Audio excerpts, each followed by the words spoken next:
Mr. Speaker, sequestration is a self-inflicted wound that really does not have to happen.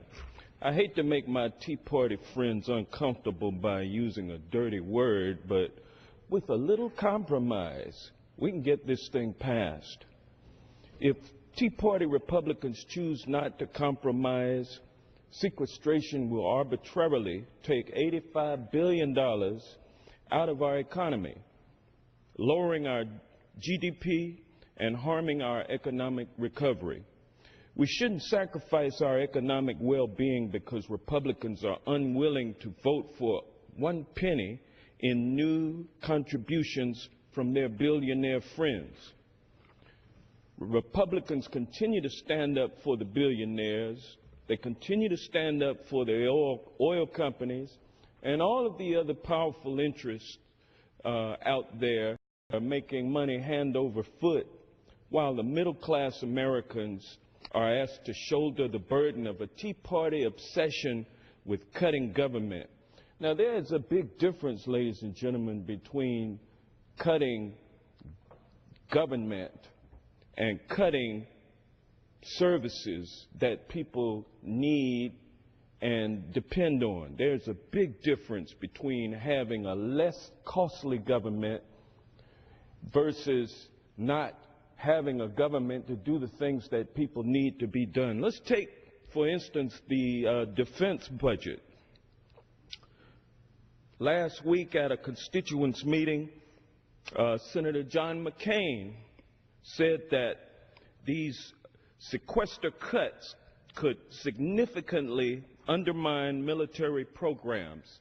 Quote, "We're facing a situation where our national security is at risk," Senator McCain said, adding that furloughs could affect as many as 49,000 military and defense jobs in Arizona.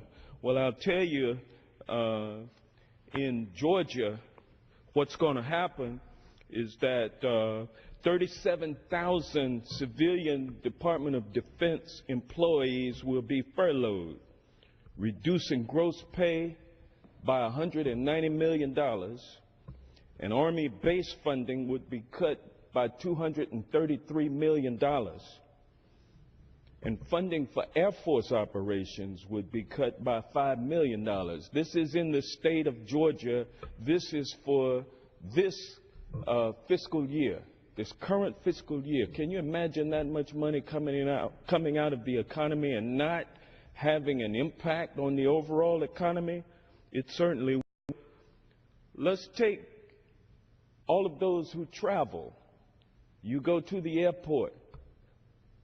You rely on the air traffic controllers to make sure that the planes are situated and flying safely so that nobody is going to bump into each other up there in the sky. You're dependent on your TSA personnel to check to make sure that nobody is armed when they get on the plane. All of those services that you take for granted will be cut if we continue to embark upon this self-inflicted wound of sequestration. A balanced approach to deficit reduction will help support the American people through job creation, economic growth, and a strong middle class, while responsibly reducing our nation's debt. Our House Democrats have proposed balanced solutions that reflect what the American people voted for in November.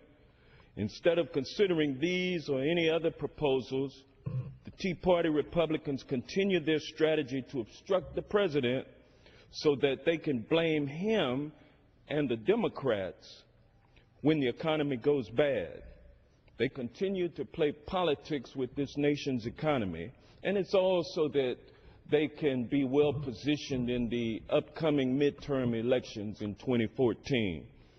This is very reckless behavior.